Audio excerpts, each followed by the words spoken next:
এ ভাই আল্লাহরে শত্রু বানাবেন কেন? বলেন আমার সব কিছু কার হাতে? আমার কার হাতে? আমার বাদবাড়ি কি আমার হাতে? হ্যাঁ, আপনি মনে করেননি? আমাদের দেখলে তো মনে হয়, আমি জীবনে মনে করো যে না মরতাম না, আমার বাপ তার চলাফেরার যাবতী, আমার মাথায় পিস্তল থাকে, আমার ডাইনি ভাই সাইজন বডিগার্ড থাকে, কথা বলেন না কেন, গানম্যান থাকি, আমার ভাবে যা কয় তাতে আমি আর কোনোদিন মরতাম না। আমি এমন ভাবে টাইনা কথা কই, ভিতরে থেকে বাইরে না, তারপরে ব্যাকসে কথা কই, কথা বলেন না কেন, বলে আমি কোনোদিন মরতাম না।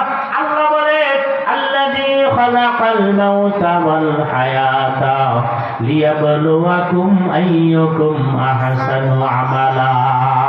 আল্লাহ কয় বন্ধু তোমারে হায়াত দিছি ব্যবহার করার জন্য, তবে হায়াতের রশিটা আমি আল্লাহ পাক আমার হাতের ভিতরে রেখে দিছি। হায়াতের রশি কার হাতে? আওয়াজ দেন কার হাতে? যে কোনো সময় টাইনে নামাইতে পারে না? পারে না? আমাদের গ্রাম অঞ্চলের মানুষ আপনারা আছেন কিনা আমরা জানি না, প্রত্যেকেই তো গ্রামেই অধিকাংশ মানুষের জন্ম। শৈশবে বাচ্চারা গুড্ডি ওড়ায়, গুড্ডির যখন 50-60 সুতার উপরে দিয়ে দেয়, আমরা দেখছি গুড্ডিগুলো এইভাবে ল্যাস বাইর হয়, আপনারা দেখছেন নাকি? ওই গুড্ডি তার ভাষায় ডাক দিয়ে বলে মালিক গ্রামীণ টাওয়ারের উপরে চলে আসছি, এয়ারটেল সিটি সেলের উপরে চলে আসছি, তাল গাছার বেল গাছের উপরে চলে আসছি আমি, তুমি আর কোনোদিন আমার নামাইতে পারবা না, আমি বহু উপরে চলে আসছি। তখন এই ঘুরতির মারি করলে আসবাইডেন দেখে হাইসে বলে দেখেছে আর একটু উপরে যাও, 50 হাত আরো ছিল, আরো 50 হাত চাইলে 100 হাত উপরে দিয়ে দেয়। এই দুনিয়ায় কিছু মানুষ আছে আযান দিলে তারা মসজিদে যায় না, আলেম দেখলে তাদেরকে ভক্তি শ্রদ্ধা করে না, ইসলামের প্রতি কোনো ভক্তি শ্রদ্ধা নাই, আব্বা মার কথা তারা মানে না, দাড়িওয়ালা টুপিওয়ালা মানে না, পাগড়িওয়ালা জুব্বাওয়ালা মানে না, ওই মুরব্বী তারা মানে না, যেখানে সেখানে চট থাপ্পড় মাইরে যায়, কথা বলেন ঠিক কিনা?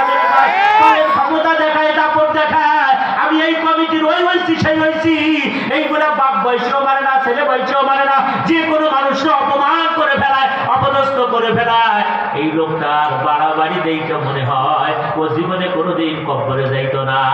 আল্লাহ পাক কয় ঠিক আছে তোমারে বাড়তে আমি সুযোগ করে দিলাম, ওয়ায়ামুদ্দুহুম ফি তুগয়ানিহিম ইয়ামাহুন।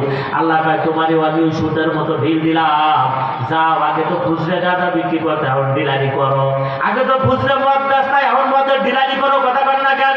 যাও এখন প্রতিতলায় নিজে চালাও, চালাইতে থাকো, ঢিল দিয়ে দিলাম, যত পারবা কাম করো, মানা নাই। কিন্তু সন্ধ্যা যখন লেগে যায়, গুড্ডির সুতারে আস্তে আস্তে করে প্যাঁচ দেওয়া শুরু করে, কথা বলেন না কেন? প্যাঁচ দেওয়া শুরু করে যখন নামাইতে নামাইতে 90 হাত নিচে নিয়ে আসছে, আর মাত্র 10 হাত আছে, 90 হাত শুধু বেচাই ফেলাইছে, তখন গুড্ডি দিলে আসবে না, আমরা নিজেরা দেখছি। তখন গুড্ডি একবার কাইতে এদিকে পড়ে, আবার ওদিকে পড়ে, কথা বলেন না কেন? ও কি বলে এখন জানেননি? কিরে আমার টানাটানি করে কিনা, কথা বলেন না কেন? কিরে আমি ছিলাম কোথায়, তাই জানলো কিনা, কিরে আমার টানে কিনা, কথা বলেন না কেন?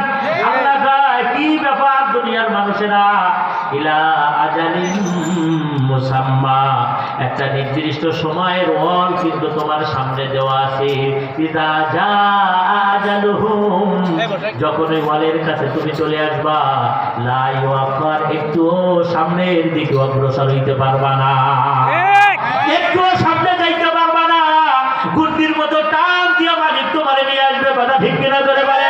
বাড়ির থেকে বের হয়েছে, অফিসে যাবে, লাশ মর্গের ভিতরে পড়ে রয়েছে, কথা বলেন না কেন? বাড়ির থেকে বের হয়েছে, যাবে নির্বাচনের জন্য, লাশ হয়ে বাড়িতে ফিরবে, বাড়ির থেকে বের হয়েছে, ইটালি যাবে, লিবিয়ার